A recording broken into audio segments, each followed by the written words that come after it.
Evans, and I am giving my master's recital here on stage at Morphy Hall at the University of Wisconsin-Madison on Saturday, April 13th at 1:30 p.m.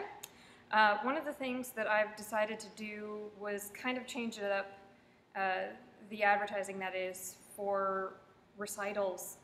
You see a lot of posters, and posters are great. I love posters, but I thought this would be a cool way to reach out to people beyond the university. And so one of the things that I'm doing is brief interviews with various members of my quintet. And we'll be playing the Casbah of Tetuan by Carrie Turner. And so my first interviewee is, well, I'm going to let her introduce herself in a minute, but she plays third horn for Casbah of Tetuan.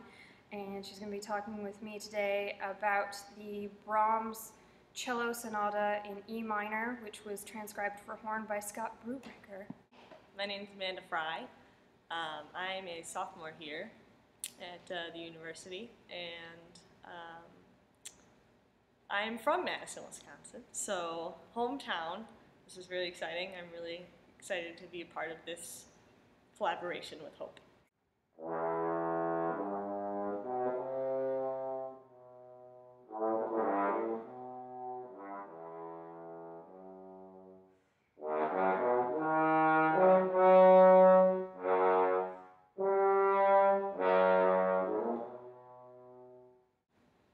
One of the things I wanted to talk about was a little bit about my background with the Brahms Cello Sonata, the transcription for horn. When I found it, I was in New York, and I stopped by the music shop at Juilliard, and I was looking through some sheet music, because it's a little rare to find that big of a collection of sheet music, and I found it there, and I thought it was interesting, and it's just, you know, it's not something you see every day, and so I picked it up, and I didn't start thinking about playing it seriously until I got into grad school and started getting really into playing low horn quite a bit. So another reason that I wanted to play this was because I studied cello for a bit in undergrad, because I was bored and decided I needed a new hobby, which Yeah. a little crazy, and so one of the things that I took away from that was how well cello repertoire works for horn and vice versa. And so I think that this piece is great for horn, and I'm really excited about playing it. Amanda has done a little investigating into Brahms and Scott Brubaker. Amanda, would you like to tell us something more about the composer and arranger? Well, one of the things that I immediately thought when I heard that you were playing a cello transcription was I thought of the Bach cello suites, and so looking at about the piece, and it was interesting because Brahms said that he wrote this piece as an homage to Bach. So it's like, well, that's perfect because, you know, like, there's the cello suites that horn players typically play, and then now there's this cello sonata that you can also play. So it's all connected, which I thought was cool. You look at his trio for violin, horn, and piano, and I guess I just get surprised that he never did write a solo for horn. Yeah. So the cello sonata is fantastic. Did you find out anything about Scott Brubaker? I did. I didn't know a whole lot about him either, but I found out that he's actually a horn player with the Met, and a lot of the work that he does with solo recitals and everything, he transcribes a lot of his own pieces, or a lot of other pieces.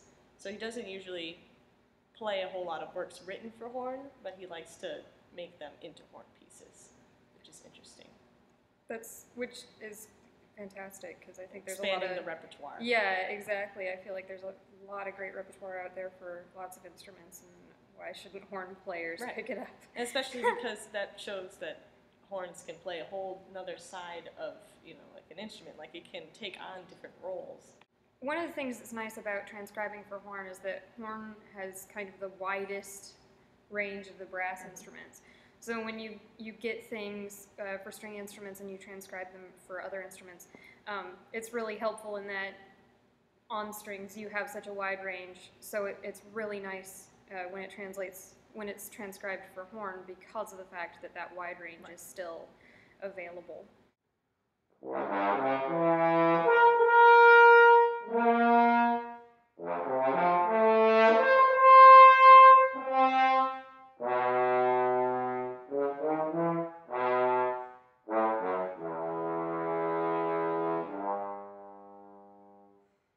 So now that we've talked a little bit about the piece, I'd like to talk a little bit about Amanda, because Amanda's been fantastic. So Amanda, when and why did you start playing horn? Well, I started playing the horn when I was in 6th grade. It was the year that we could decide whether or not we wanted to continue with orchestra or start band, and I said, you know what, I'm going to try something new. I'm done with playing the violin, no more. So I picked up a couple different instruments. I wasn't sure. I was leaning toward trumpet or horn. And you know, I realized that nobody else plays the horn, and I thought it was going to be a very good challenge, so I decided, let's go for it. And also another reason was my mother used to play the horn, and so she encouraged me to choose the horn because, you know, it's such a fantastic instrument, and as soon as I started playing, I fell in love with the sound. Although not exactly my sound, but recordings of horn players, and it just kept going from there. Also, what's your favorite song? I've been listening to a lot of Youngblood Brass Band, and so I've been getting into their music. I don't know if you know anything about them. No, They're from Oregon, Wisconsin, so oh, okay. local group. And I really like their song called Brooklyn, which it's all like brass instruments, and it's awesome. Their sousaphone player is ridiculous. Do you have any odd talents that you'd be willing to demonstrate that Oh are not boy. horn playing I know. related? Those are all my talents. What can I do? I mean, I'm pretty flexible with my joints, so I can like bend my whole thumb down. I don't know if you can do that or not. I don't No, know. I My probably hands are can't. really flexible, so I I can can't. like bend Well, them. Almost, but not. And not also like I that. like doing this with my fingers, where my joints get really flexible, and so I can like.